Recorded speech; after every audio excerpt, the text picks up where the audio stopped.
الحمد لله حمدا موافيا لنعمه رافيا بمزيده والصلاة والسلام على سيد الأنبياء والمرسلين أما بعد فأعوذ بالله من الشيطان الرجيم بسم الله الرحمن الرحيم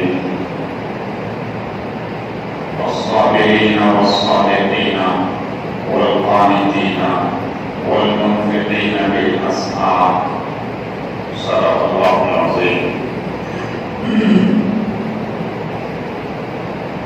يا رب صل وسلم دائما أبدا على حبيبك خير الخلق كلهم. يا رب صل وسلم دائما أبدا على حبيبك خير الخلق كلهم. يا رب صل وسلم دائما أبدا على حبيبك خير الخلق كلهم. قابل صدر احترام محترم و معزز بزرگوں دوستوں، گزشتہ جمعہ میں دنیا اور دنیا کی حقیقت،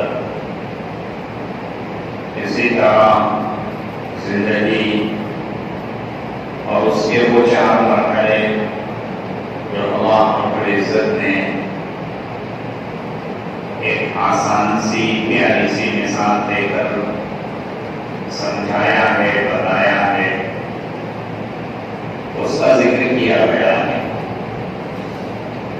آج جو خطبے میں آیت کریمہ کا ٹکڑا اور حصہ پڑھا گیا، الصابرین والصادقین والقانتین والمنفقین والمستغفرین بالاسحار، اس آیت کریمہ کے ٹکڑے اور جز سے پہلے اللہ رب العزت نے دنیا کی ان چیزوں کو یا دنیا کی ان نعمتوں کو ذکر کیا ہے کہ ان چیزوں میں ضرورت سے زیادہ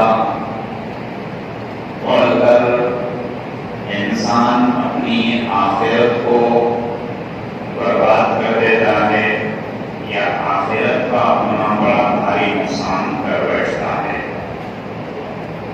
اللہ رب العزت نے ان چیزوں کو ذکر کرنے کے بعد ان کے مقابلے میں جنت اور جنت کی مختصر سی نعمتوں کو ذکر کیا ہے.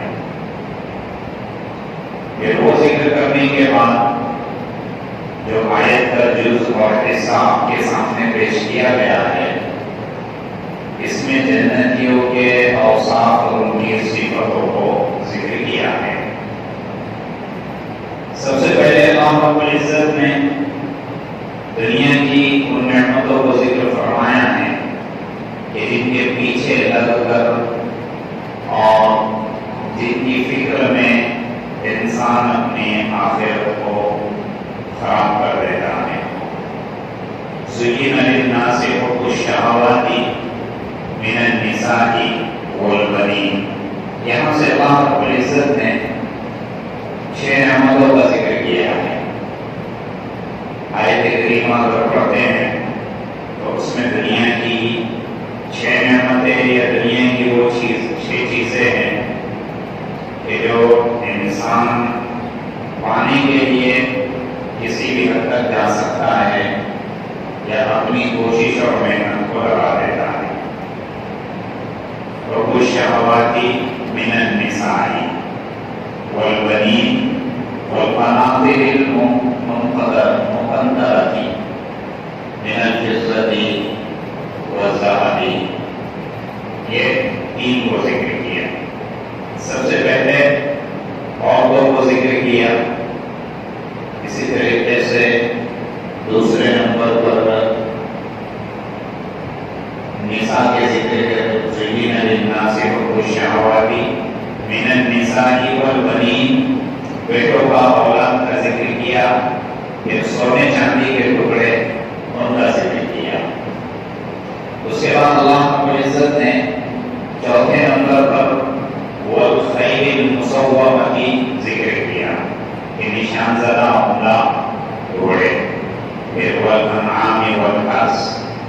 پھر چوپایوں کا، کھیتی باڑیوں کا ذکر کیا ہے، والخیل المسومۃ والانعام والحرث، پھر کہا ذالک متاع الدنیا، یہ دنیا کے چند نفع کی چیزیں ہیں، تھوڑی نفع کی چیزیں، ان کو اللہ رب العزت نے ذکر کی۔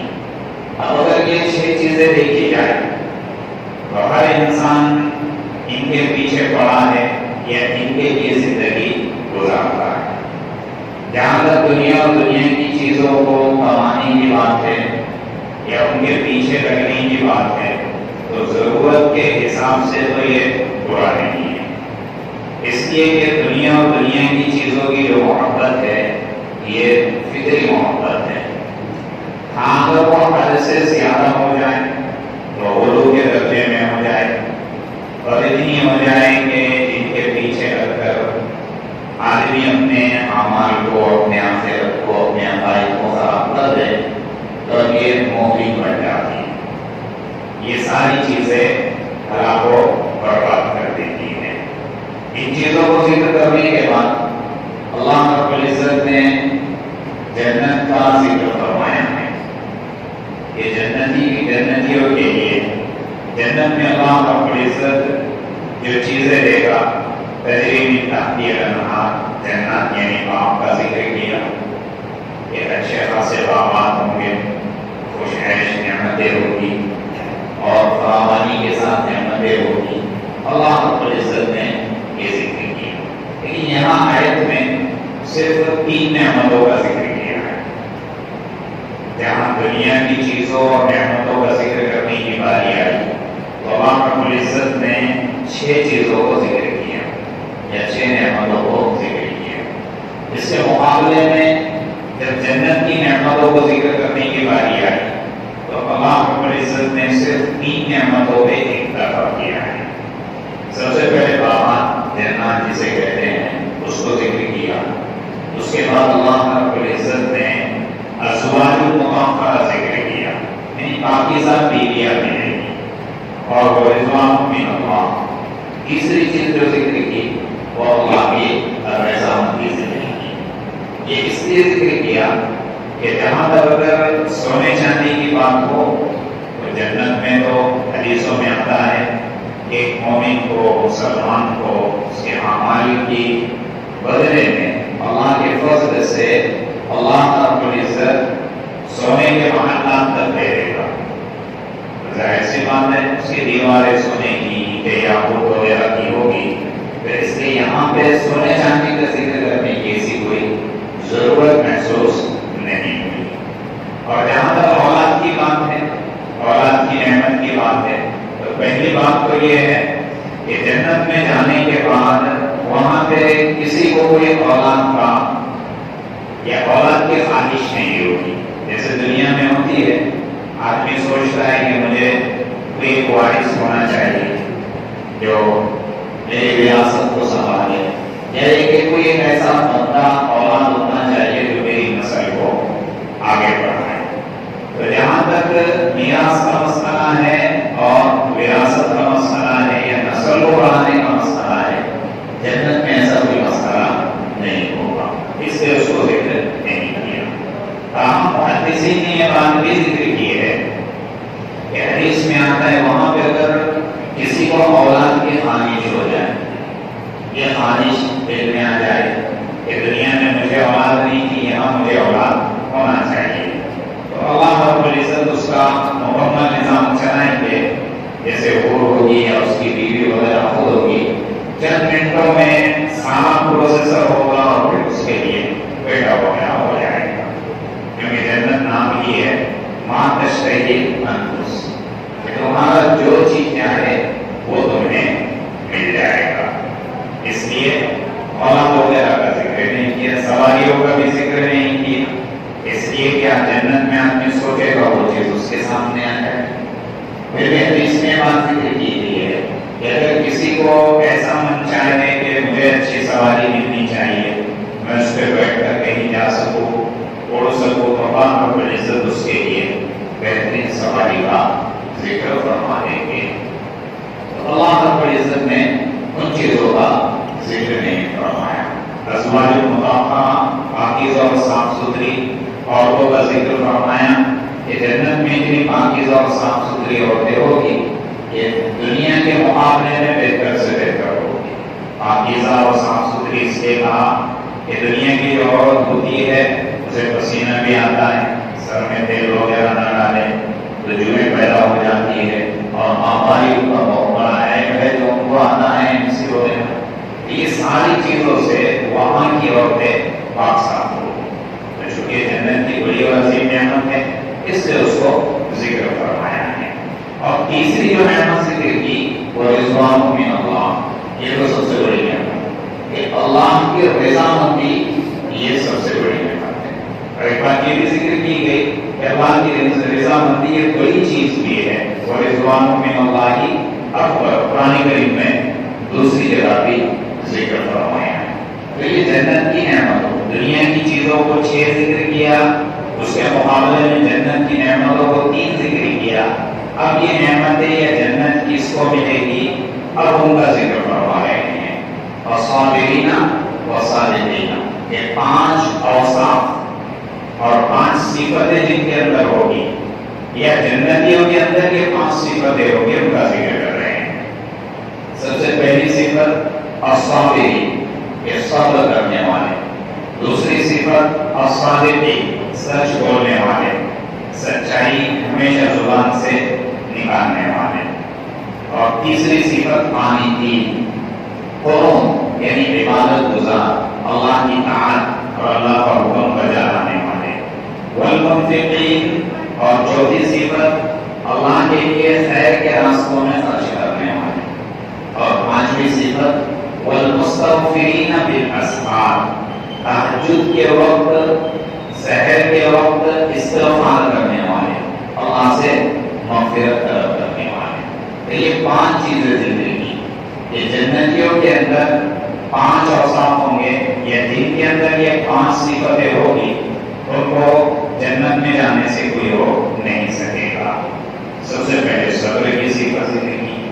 5 صفتوں میں سے ہم صبر کو لیتے ہیں, اور اخیر کی جو صفت ہے والمستغفرین بالاسحار اسے لیتے ہیں.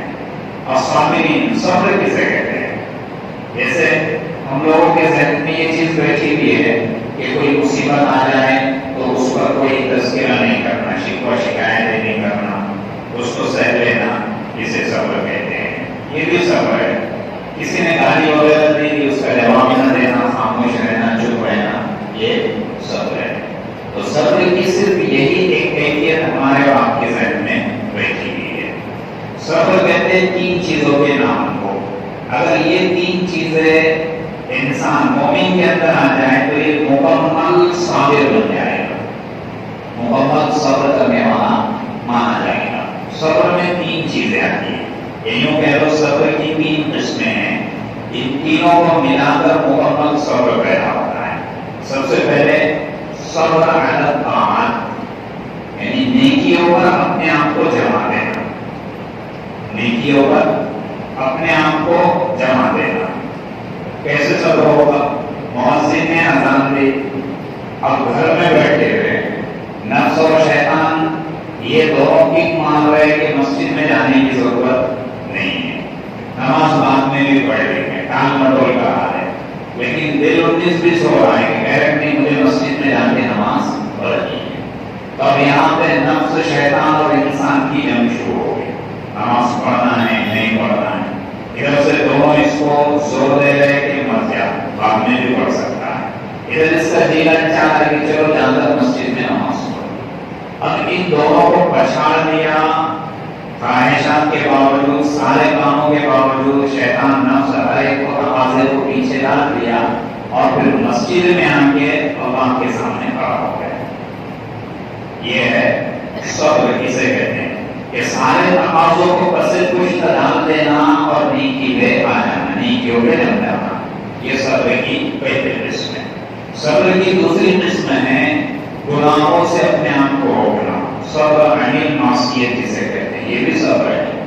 گناہوں سے اپنے آپ کو روکنا. کوئی حرام چیز سامنے آ گئی, روپیہ پیسہ سامنے آ گیا, بڑا نفع ہے,